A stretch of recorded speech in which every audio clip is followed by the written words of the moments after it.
నమస్కారం అండి. ఈరోజు టైప్ 2 డయాబెటీస్ గురించి తెలుసుకుందాం. ఈ టైప్ 2 డయాబెటీస్ అనేది నార్మల్గా 40 ఇయర్స్ అండ్ అబోవ్ ఉన్న వాళ్ళకు వచ్చే అవకాశం ఎక్కువ ఉంటుందండి.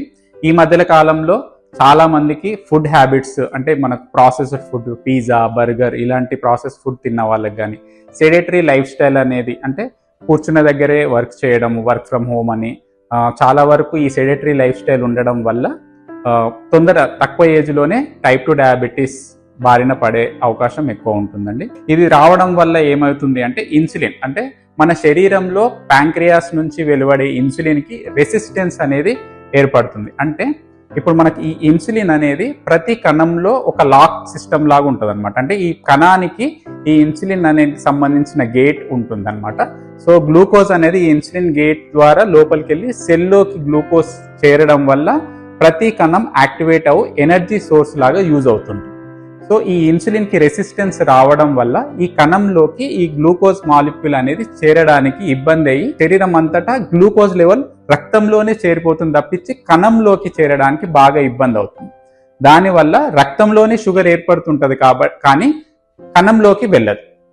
కాబట్టి ఈ పేషెంట్స్కి చాలా వరకు అలసట అంటే చెక్ చేసుకుంటున్నప్పుడు గ్లూకోజ్ మాత్రం చాలా ఎక్కువ ఉంటుంది, కానీ పేషెంట్కి విపరీతమైన నీరసం, చిన్నదానికే అలసట, ఆయాసం లాగా ఉంటుంది, నీరసం లాగా ఉంటుంది, మాటికి యూరిన్ వస్తుంటుంది, యూరిన్లో చెక్ చేయించుకుంటే షుగర్ ఉంటుంది, కాళ్ళు చేతులు తిమ్మిరిలాగా ఉంటుంది.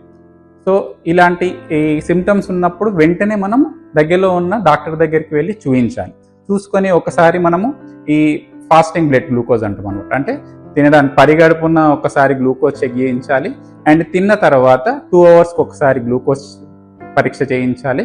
ఈ రెండిటితో పాటు HbA1c అని ఉంటుందండి. అది 3 నెలల నుంచి షుగర్ కంట్రోల్ ఉంటుందా లేదా అనేది ఒక టెస్ట్. ఈ మూడిటి ద్వారా పేషెంట్కి డయాబెటీస్లోకి వెళ్తున్నాడా లేదంటే డయాబెటీస్ ఆల్రెడీ వచ్చిందా అనేది నిర్ధారణ చేసుకోవడానికి ఈ టెస్ట్ చేసుకోవడం జరుగుతుందండి.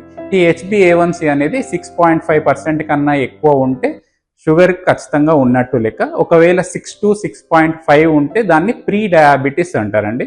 అంటే వీళ్ళకు ఫ్యూచర్లో అంటే ఇంకొక 2-3 ఇయర్స్ ఇలాగే కొంచెం ఇప్పుడు షుగర్ కంట్రోల్ చేయలేకపోతే ఫ్యూచర్లో షుగర్ అనేది స్టార్ట్ అయ్యి ఖచ్చితంగా టాబ్లెట్ వాడాల్సిన అవసరం ఉంటుంది అని మనం జాగ్రత్తగా ఉండాల్సి వస్తుందండి.